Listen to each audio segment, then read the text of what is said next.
Hello నమస్తే. బీహార్లోని Bankipur assembly స్థానంలో జన్ సురాజ్ పార్టీ అధ్యక్షుడు ప్రశాంత్ కిషోర్ విజయం సాధించారు. ఈ దేశంలో ఉన్న కొన్ని వేల అసెంబ్లీ నియోజకవర్గాల్లో బీహార్లోని ఒక అసెంబ్లీ నియోజకవర్గానికి ఎన్నిక జరిగింది. ఒక్క అసెంబ్లీ ఎన్నిక పైన చాలా పెద్ద చర్చ దేశవ్యాప్తంగా జరుగుతోంది. ఎందుకు జరుగుతోంది అంటే అక్కడ ఎన్నికల్లో విజయం సాధించింది ప్రశాంత్ కిషోర్. దేశవ్యాప్తంగా ఎన్నికల స్ట్రాటజిస్ట్గా ఆయనకి పేరుంది. అనేక రాష్ట్రాల్లో ఆ పార్టీల కోసం పనిచేశారు. ఆ పార్టీల విజయం వెనుక ప్రశాంత్ కిషోర్ ఉన్నారు లాంటి చర్చ ఈ దేశంలో గడిచిన దశాబ్ద కాలంగా జరుగుతోంది. అటువంటి ప్రశాంత్ కిషోర్ గడిచిన బీహార్ ఎన్నికల కంటే ముందు అక్కడ పార్టీని ఏర్పాటు చేశారు. ఎన్నికల్లో పోటీకి వెళ్ళారు. 238 స్థానాల్లో పోటీ చేస్తే 236 చోట్ల డిపాజిట్ని కోల్పోయారు. కేవలం 2 చోట్ల డిపాజిట్ వచ్చింది. ఆయన 2 చోట్ల పోటీ చేస్తానని చెప్పి 2 చోట్ల పోటీ చేయకుండా తప్పుకున్నారు. సో ఇటీవల భారతీయ జనతా పార్టీ జాతీయ అధ్యక్షుడిగా ఎంపికైన నితిన్ నబీన్ సొంత నియోజకవర్గం బంకీపూర్. ఆయన ఆ స్థానానికి రాజీనామా చేయడంతో ఉప ఎన్నిక జరిగింది. ఉప ఎన్నికలో ప్రశాంత్ కిషోర్ పోటీ చేశారు. ఘన విజయం సాధించారు. సో ప్రశాంత్ కిషోర్ విజయం ప్రజాస్వామ్య విజయంగా చాలామంది మాట్లాడుతున్నారు. ప్రశాంత్ కిషోర్ విజయం భారతీయ జనతా పార్టీకి షాక్ని కలిగించేదిగా అందరం చూస్తూ ఉన్నాం. భారతీయ జనతా పార్టీ పాలన పట్ల ప్రజల్లో పెరుగుతున్న వ్యతిరేకతకు నిదర్శనంగా చూస్తూ ఉన్నాం. ఇటీవల దేశవ్యాప్తంగా నీట్ పరీక్ష లీకేజ్ అంశానికి సంబంధించి యువత చేసిన ఉద్యమం, కాక్రోచ్ జనతా పార్టీ నేతృత్వంలో జంజీ యువత కేంద్ర ప్రభుత్వం మెడలు వంచి కేంద్ర మంత్రిని రాజీనామా చేయించిన తీరు. సో కేంద్రంలో భారతీయ జనతా పార్టీని వ్యతిరేకిస్తున్న యువతంతా కూడా భారతీయ జనతా పార్టీకి వ్యతిరేకంగా ఉన్నారు. వాళ్ళు బంకీపూర్ నియోజకవర్గానికి సంబంధించిన యువతలో కూడా కేంద్ర ప్రభుత్వం పైన వ్యతిరేకత ఉంది కాబట్టే కేంద్ర ప్రభుత్వానికి భారతీయ జనతా పార్టీకి వ్యతిరేకంగా తీర్పిచ్చారు లాంటి చర్చ జనరల్గా ఎక్కువగా జరుగుతూ ఉండడం చూసాం. ఒక భారతీయ జనతా పార్టీ జాతీయ అధ్యక్షుడు సొంత అసెంబ్లీ నియోజకవర్గంలో ఓడిపోవడం అనేది భారతీయ జనతా పార్టీకి డెఫినెట్గా ఫేస్ సేవింగ్ అంశం కాదు. భారతీయ జనతా పార్టీకి ఇబ్బందికరమైన అంశమే. అయినప్పటికీ కొంతమంది ప్రశాంత్ కిషోర్ని భారతీయ జనతా పార్టీయే గెలిపించింది లాంటి విశ్లేషణలు చేస్తున్నారు. ఈవెన్ నేను కూడా జర్నలిస్ట్ వైనా ఛానల్లో చెప్పాను, భారతీయ జనతా పార్టీకి షాక్ని కలిగించే విజయం ప్రశాంత్ కిషోర్ విజయం అని. ఎందుకంటే బీహార్లో భారతీయ జనతా పార్టీ జాతీయ అధ్యక్షుడు సొంత నియోజకవర్గంలో ఒక కొత్త పార్టీ గెలవడం చిన్న విషయం కాదు. పైగా గడిచిన 30 సంవత్సరాలుగా భారతీయ జనతా పార్టీ గెలుస్తున్న సీటు. 30 ఏళ్ల క్రితం భారతీయ జనతా పార్టీ పరిస్థితి ఏంటో ఈ దేశంలో చూసాం కదా. చాలా తక్కువ బలం ఉన్న పార్టీ కదా 30 ఏళ్ల క్రితం. ఆ సమయంలో కూడా భారతీయ జనతా పార్టీ గెలుస్తూ వచ్చిన సీటు. అటువంటి సీటు కోల్పోవడం అనేది డెఫినెట్గా భారతీయ జనతా పార్టీకి షాక్ అని అలాంటి వాళ్ళంతా అనుకున్నాం. కానీ సోషల్ మీడియా వేదికగా కావచ్చు, కొన్ని ప్లాట్ఫామ్స్లో నేను చూసా భారతీయ జనతా పార్టీ గెలిపించింది ప్రశాంత్ కిషోర్ని అని. సో ఈ మాట, ఈ లైన్ కాస్త ఆసక్తికరంగా అనిపించింది. ఆసక్తికరంగా అనిపించి దాని గురించి చర్చించినప్పుడు, దాని గురించి చూసినప్పుడు రాసిన మాటలు, జరుగుతున్న చర్చ ఏంటంటే ప్రశాంత్ కిషోర్ గెలవడం వెనకే భారతీయ జనతా పార్టీ ఉంది. భారతీయ జనతా పార్టీ అనుకుంటే ఆ ఒక్క అసెంబ్లీ గెలవలేదా? భారతీయ జనతా పార్టీ అనుకుంటే మమతా బెనర్జీని ఓడించింది. మమతా బెనర్జీ లాంటి స్ట్రాంగ్ లీడర్ని ఓడించింది. అనేక రాష్ట్రాల్లో అధికారంలోకి వచ్చింది. ఈవెన్ జమ్మూ కాశ్మీర్ లాంటి చోట ఆ పార్టీ గెలిచింది. ఈశాన్య రాష్ట్రాల్లో వరుసగా గెలుస్తూ వస్తోంది. చాలా రాష్ట్రాల్లో, గుజరాత్ లాంటి రాష్ట్రాల్లో కావచ్చు, మధ్యప్రదేశ్లో కావచ్చు, రాజస్థాన్ లాంటి రాష్ట్రాల్లో కావచ్చు వరుస విజయాలు నమోదు చేస్తూ వస్తోంది. సో అటువంటి పార్టీ ఒక అసెంబ్లీ ఎన్నికల్లో ఓడిపోతుందా? పైగా భారతీయ జనతా పార్టీ జాతీయ అధ్యక్షుడి స్థానంలో ఓడిపోతుందా? భారతీయ జనతా పార్టీకి కేంద్ర ఇంటెలిజెన్స్, రాష్ట్ర ఇంటెలిజెన్స్, 2 రాష్ట్రాల్లో కేంద్రంలో భారతీయ జనతా పార్టీ అధికారంలో ఉంది. ఆ రాష్ట్రంలో భారతీయ జనతా పార్టీ ముఖ్యమంత్రి ఉన్నారు. అటువంటి సందర్భంలో అక్కడ గెలుస్తామా లేదా అనే అంచనా ఉండదా? ఆ ఒక్క సీట్ గెలవలేరా? పైగా ఎక్కడ మారుమూల ప్రాంతంలో, గ్రామీణ ప్రాంతానికి సంబంధించిన నియోజకవర్గం కాదు, అర్బన్ నియోజకవర్గం, పాట్నా ఆనుకొని ఉన్న నియోజకవర్గం. సో అటువంటి నియోజకవర్గం, పట్టణ ప్రాంతాల్లో భారతీయ జనతా పార్టీకి బాగా బలం ఉంటుంది లాంటి ఇంప్రెషన్ ఉంది. అటువంటి నియోజకవర్గంలో భారతీయ జనతా పార్టీ ఎందుకు ఓడిపోతుంది? కాబట్టి ఓడిపోయే ఛాన్స్ లేదు. కాబట్టి వాళ్ళంతటా వాళ్ళే ఓడిపోయారు.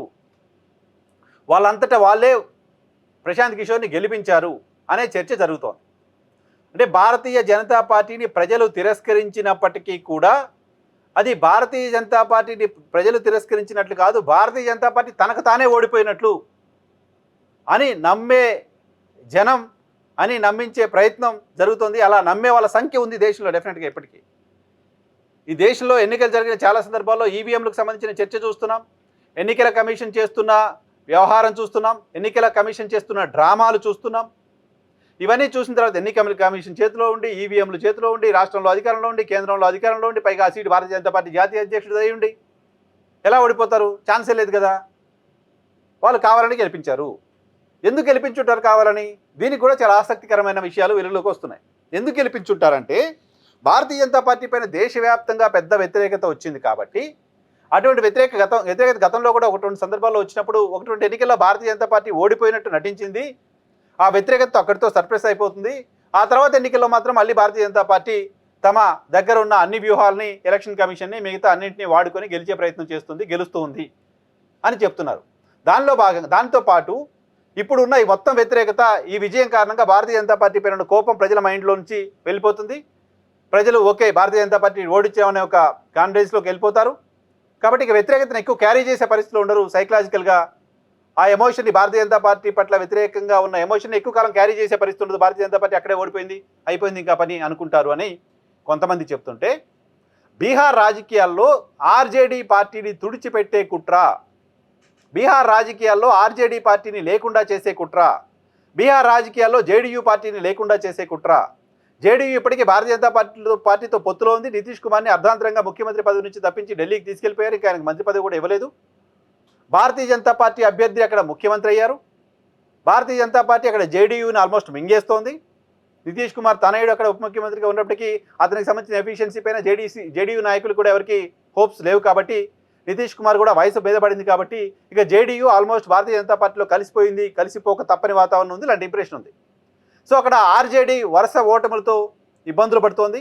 ప్రతిపక్ష నేతగా ఆర్జేడీ నేత తేజస్వి యాదవ్ ఉన్నారు. సో ఇప్పుడు అసెంబ్లీలోకి ప్రశాంత్ కిషోర్ని పంపించడం ద్వారా తేజస్వి కంటే ప్రశాంత్ కిషోర్ బెటర్గా ప్రభుత్వం పైన విమర్శలు చేస్తున్నారు, ప్రభుత్వానికి ఆల్టర్నేటివ్గా ఆయన ఉన్నారు లాంటి ఒక ఇంప్రెషన్ తీసుకురావాలనే ఆలోచన భారతీయ జనతా పార్టీ చేస్తోంది. అప్పుడు జేడీయూలో ఉన్న అసంతృప్తులు కావచ్చు, ఆర్జేడీకి సంబంధించిన అసంతృప్తులు కావచ్చు, ఆర్జేడీ పైన నాయకత్వం పైన నమ్మకం లేని వాళ్ళంతా కూడా క్రమంగా ప్రశాంత్ కిషోర్ వైపు పోలరైజ్ అవుతారు. సో ప్రశాంత్ కిషోర్ని ఒక ఫోర్స్గా బీహార్లో తయారు చేయాలి. ప్రశాంత్ కిషోర్ని ఒక ఫోర్స్గా తయారు చేయాలంటే ప్రశాంత్ కిషోర్ని మనమే ఎమర్జ్ చేయాలి. ప్రశాంత్ కిషోర్ని మనమే ఎమర్జ్ చేయాలంటే ప్రశాంత్ కిషోర్ని మనమే గెలిపించాలి. ప్రశాంత్ కిషోర్ని గెలిపించి అసెంబ్లీకి పంపించడం ద్వారా తేజస్వి యాదవ్ని తక్కువ చేయాలనే ప్రయత్నం. జేడీయూ నుంచి వలసలు ఎవరైనా బయటికి వెళ్ళాలనుకుంటే వాళ్ళు ఆర్జేడీ వైపు వెళ్లకుండా ప్రశాంత్ కిషోర్ దగ్గర వాళ్ళని ఆపడానికి సంబంధించిన ప్రయత్నం. భారతీయ జనతా పార్టీకి సంబంధించిన దీర్ఘకాలిక వ్యూహంలో భాగంగా భారతీయ జనతా పార్టీయే పీకేని అక్కడ గెలిపించింది అని చెప్తున్న వాళ్ళ మాట ఇది. అయితే కొంత నమ్మడానికి సంబంధించిన అవకాశం ఎందుకుంది అంటే ఆర్జేడీ నేత తేజస్వి యాదవ్కి బీహార్లో యూత్లో విపరీతమైన ఫాలోయింగ్ ఉన్నమాట నిజం. మొన్నటి అసెంబ్లీ ఎన్నికల్లో కావచ్చు, అంతకుముందు అసెంబ్లీ ఎన్నికల్లో కావచ్చు, అతని ఎన్నికల క్యాంపెయిన్ సందర్భంగా యువత ఆయన కోసం పరుగులు పెట్టిన దృశ్యాలు చూసాం. ఆ దృశ్యాలని చూసిన తర్వాత అతనుకున్న పాపులారిటీ అర్థమైంది. సో అక్కడ కాంగ్రెస్తో పొత్తు కారణంగా ఇంకా రకరకాల ఇబ్బందుల కారణంగా ఓటమి పాలవుతున్నప్పటికీ అతనికి అక్కడ క్రేజ్ ఉన్నమాట నిజం. సో ఆ క్రేజ్ని సేమ్ జనరేషన్ ఇప్పుడు జెన్జీ దేశవ్యాప్తంగా భారతీయ జనతా పార్టీకి వ్యతిరేకంగా ఉన్న నేపథ్యంలో ఆ క్రేజ్ అంతా తేజస్వి యాదవ్ వెనక పోలరైజ్ అవుతే భారతీయ జనతా పార్టీ బీహార్లో బ్రతికే పరిస్థితి ఉండదు. కాబట్టి వాళ్ళంతా ఆర్జేడీ వైపు కాకుండా జనసురాజ్ వైపు మళ్ళేలా చేయాలనేది భారతీయ జనతా పార్టీ ప్లాన్గా విశ్లేషణలు ఉన్నాయి. సో ఈ ప్లాన్ నమ్మడానికి సంబంధించిన అవకాశం ఎందుకు ఉంది అంటే Bharatiya Janata party long term politics చేస్తుంది. ఇప్పటికిప్పుడు ఈ ఎన్నికల్లో ఏంటి, ఈ ఎన్నికల్లో గెలిస్తే ఏంటి, నెక్స్ట్ ఎన్నికల్లో గెలిస్తే ఏంటి అని కాకుండా వచ్చే 15 ఏళ్ళు, 20 ఏళ్ళు, 30 ఏళ్ల రాజకీయాన్ని దృష్టిలో పెట్టుకుని భారతీయ జనతా పార్టీ వ్యూహాలు ఉంటాయి. అలాంటి వ్యూహాలనే భారతీయ జనతా పార్టీ పన్నుతూ ఉంది. కాబట్టి ప్రశాంత్ కిషోర్ విజయం వెనుక భారతీయ జనతా పార్టీ ఉంది అనే మాటని మనం అంత ఈజీగా కొట్టిపారేయలేం. భారతీయ జనతా పార్టీ దీర్ఘకాలిక వ్యూహాల్లో భాగంగా అలా చేసి ఉండడానికి సంబంధించిన అవకాశం కూడా ఖచ్చితంగా ఉండవచ్చు.